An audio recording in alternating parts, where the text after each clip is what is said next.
লাল শাক তো আপনারা অনেক রকমভাবে খেয়েছেন।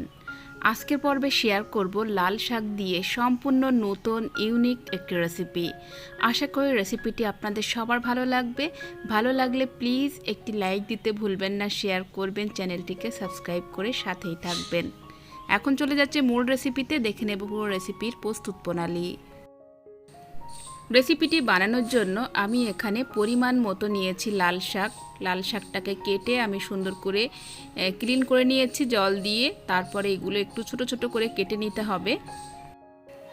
এবার আমি একটা প্যানে অল্প একটু জল দিয়েছি, জলটাকে ভালো করে ফুটিয়ে নিলাম। সামান্য একটু লবণ দিয়ে এখন আমি শাকগুলো দিয়ে দেব। শাকগুলো দিয়ে জাস্ট একটু এপিটোপিট করে নেব। মোটামুটি 1 মিনিট ধরে আমি শাকগুলো ভালোভাবে একটু সিদ্ধ করে নেব। তো সম্পূর্ণ ইউনিক একটি রেসিপি, আপনারা অবশ্যই রেসিপিটি একবার ট্রাই করে দেখবেন, খেতে অসাধারণ লাগে। তো এখানে শাকগুলো কিন্তু খুব ভালোভাবে সিদ্ধ হয়ে গেছে আর জলটা পুরোপুরি শুকিয়ে গেছে। জলটাকে কিন্তু এভাবে শুকিয়ে নিতে হবে। এবার আমি এই সিদ্ধ করা শাকগুলো একটা বোলে তুলে নিচ্ছি। তো এভাবে শাকগুলো একটা বোলে তুলে নিলাম আর এখন একটু ঠান্ডা করে নেব। এবার আমি এখানে পেঁয়াজ কুচি, কাঁচা লঙ্কা কুচি আর কয়েকটা রসুন কুচি নিয়েছি, এগুলো একসাথে দিয়ে দিলাম।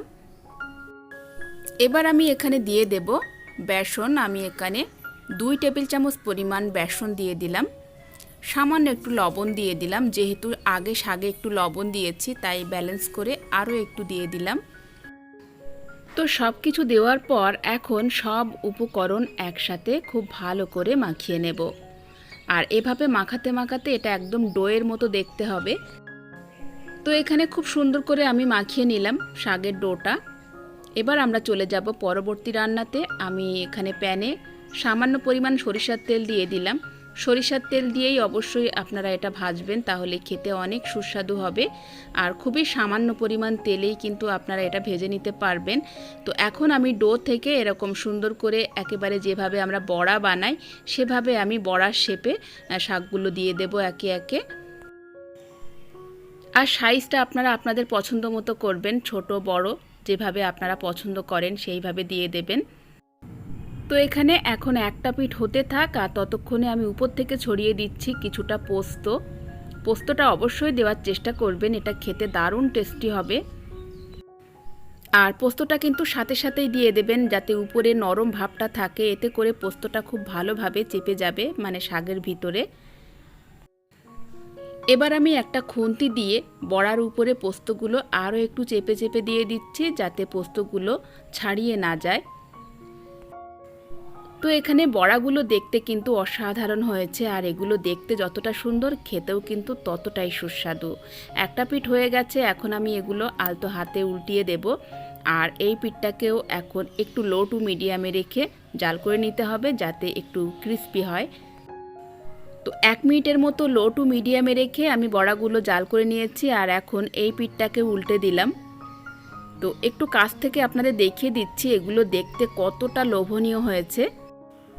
আর এখন আমি আরও কিছুক্ষণ এভাবে বড়াগুলো উল্টিয়ে পাল্টিয়ে একটু ভেজে নেব যাতে বড়াগুলো আরও বেশি একটু ক্রিস্পি হয়। তো এখানে 2 পিঠেই সুন্দর একটা কালার এসছে, একদম ক্রিস্পি হয়ে গেছে। এখন আমি একটা সার্ভিং প্লেটে তুলে নিচ্ছি। অসাধারণ স্বাদের লাল শাকের এই রেসিপিটা আপনারা অবশ্যই একবার হলেও ট্রাই করবেন। যখন আপনারা এটা পরিবেশন করবেন কেউ বুঝতেই পারবে না যে এটা আপনি লাল শাক দিয়ে বানিয়েছেন। অনেক সময় বাচ্চারা শাক খেতে চায় না, তো এই পদ্ধতিতে আপনারা একবার বানিয়ে দেখবেন, সবাই খুব পছন্দ করে খাবে। শাকের এই বড়াগুলো এতটাই সুস্বাদু যে আপনি এটা শুধুই খেয়ে ফেলতে পারবেন। আর গরম গরম ভাতের সাথে তো এর জুড়ি মেলা ভার। আশা করি আজকের রেসিপিটি আপনাদের সবার ভালো লেগেছে। ভালো লাগলে প্লিজ একটি লাইক দিতে ভুলবেন না, শেয়ার করবেন, চ্যানেলটিকে সাবস্ক্রাইব করে সাথেই থাকবেন। আজকের মতো বিদায় নিচ্ছি, সবাই ভালো থাকবেন, সুস্থ থাকবেন। দেখা হচ্ছে আগামী পর্বে নতুন রেসিপি নিয়ে। আল্লাহ হাফেজ।